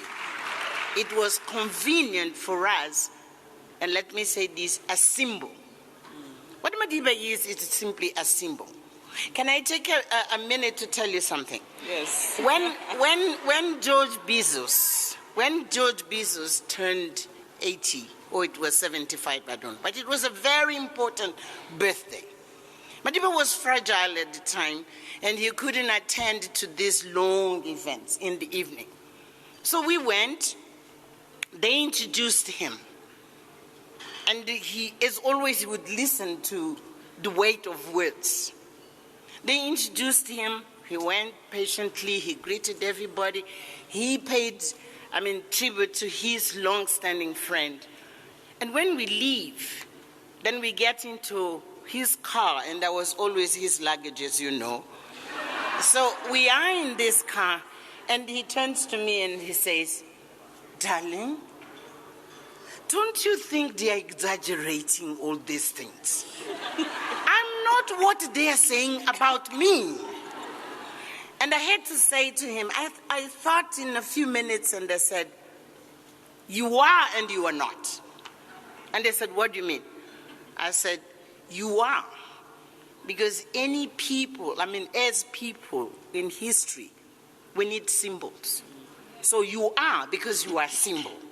But you are not because they are painting of you really as this flawless person. You are not there. So it's yes and no at the same time. What I'm trying to say with this is this conversation, even about how we look at our history, was so important. And I hope I was asking Selu, I said, is this being recorded? And he said, yes. I think many of us need to listen to this again and again. You made a huge contribution to the telling of the story of us as a people and the journey we are still going through. So we want to thank you so very much for having come and shared yourself with us. But we want to say this is not simply, the once in life. No. It's the first. Yes. You'll come back. Yes. And we'll make sure that you don't have the troubles with your visas. We make sure you don't have the visas, and actually not only for you, it looks like we are moving to that space in which Africans will be able to move in any country without visas. So we are working on that. But we love you. Thank you. We love you so much. And we really treasure you. And we are very, very proud of who you are and what you mean to us. Be well. Thank you. Thank you so much. Thank you for this evening. Thank you. Thank you. We take a picture? Okay.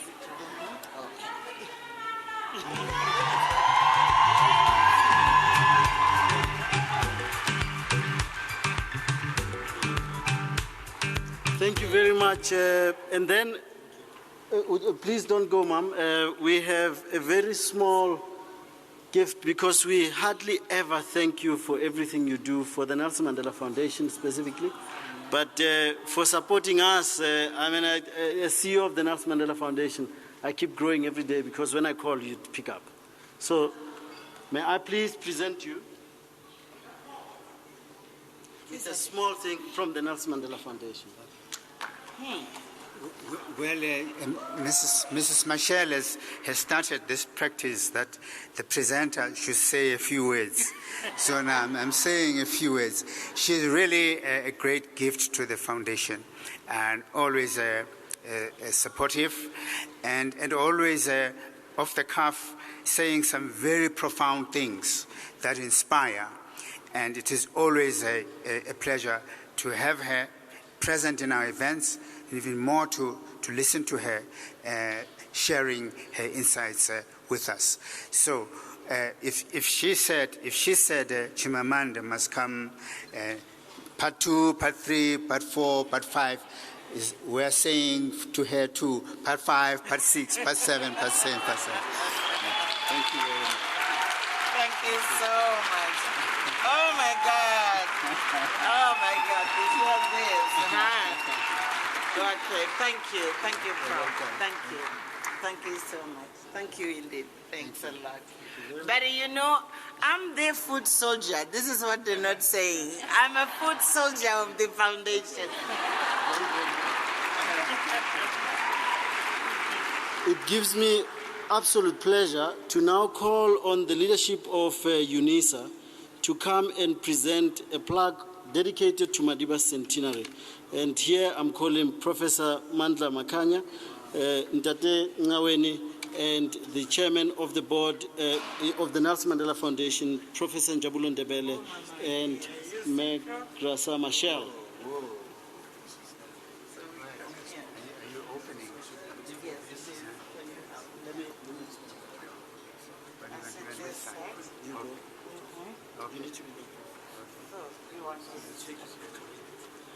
So we open.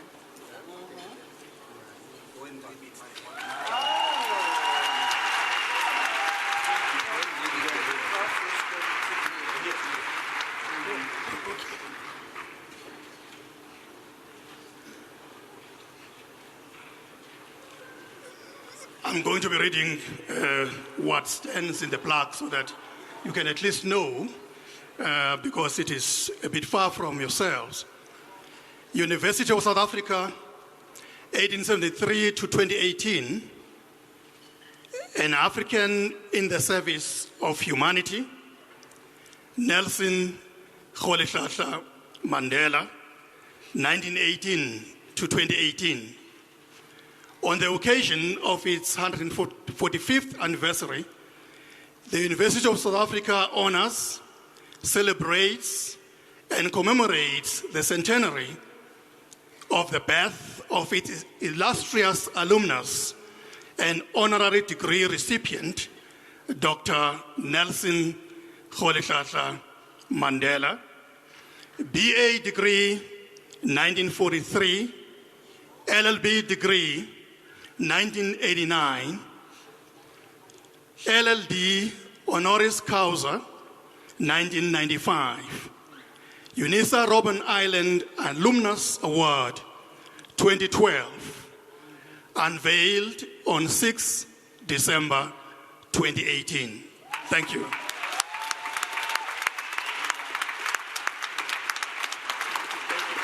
Thank you very much, Prof. Makanya. Just to tell you that in Madiba's journey, and what Prof. Makanya forgot to mention in his remarks, is that Madiba failed about 35 courses on that journey.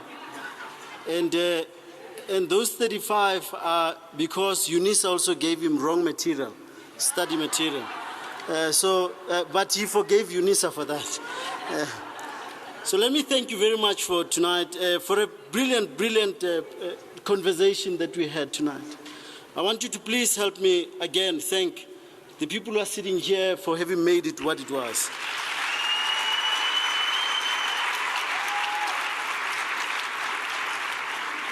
To Sebabato, we say your ticket to travel the continent has been issued.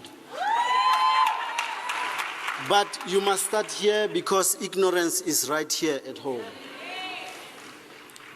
That unlearning is critical, and we appreciate you saying that we must keep unlearning, that women are human. That lived experience of many South Africans, 51% of whom are young people who are unemployed, that cannot represent freedom. That we must remember, and as we remember, we must put names to that remembering. We must remember Captain Rasuche. Many of us have forgotten, but her family will never forget.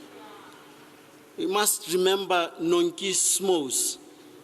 We have to remember Palesa Madiba. But while we remember those who passed, we must remember those who continue to try and make South Africa better.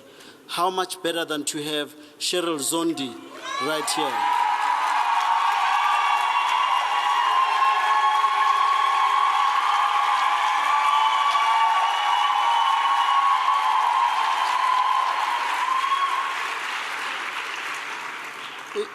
Thank you, Chimamanda, again for reminding us that imperfection is part of who we are, that it must be embraced.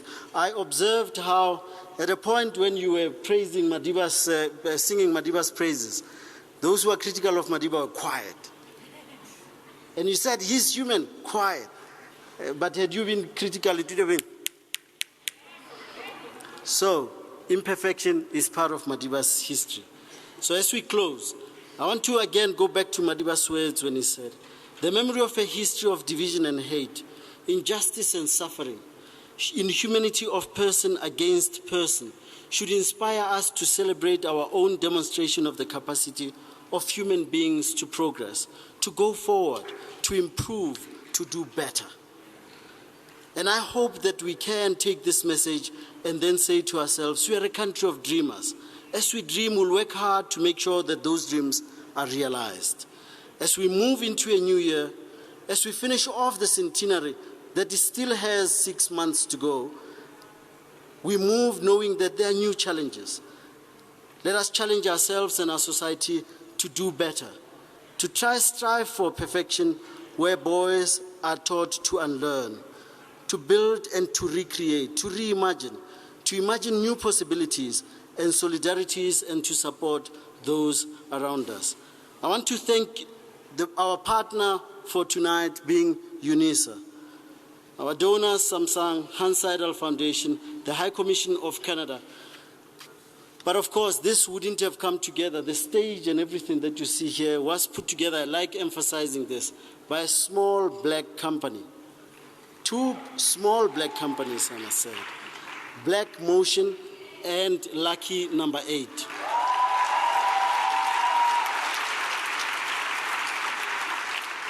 I also want to thank Distilled Photography. Sia, you continue to make us all look good. Go to the website, you'll believe me. Soweto Gospel Choir for everything that you continue to do, and to also thank David Tlale for dressing our ladies on stage.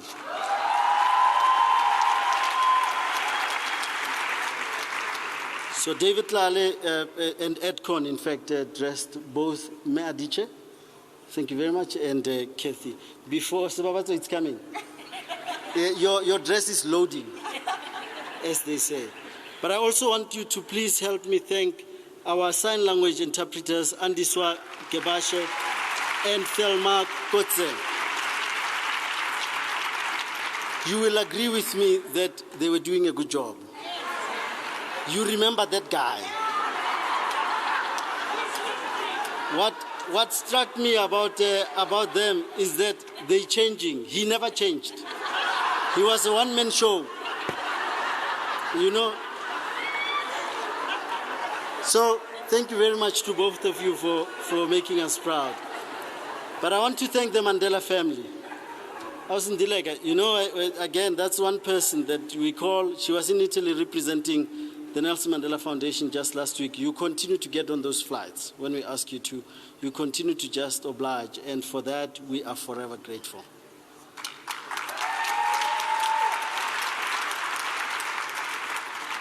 I cannot thank the NMF team enough. I have to thank them.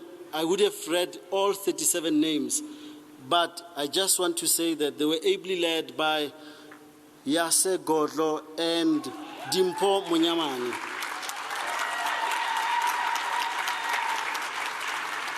I know each one of you needs your name, and I would love to mention each one by name. So at this point, I'd like to just ask you to bear with us as we feed you, and also as we also ask you to just have this music tribute that will be delivered by Madiba Beat Crew, who will be coming through. Madiche, you may retire. Thank you very much.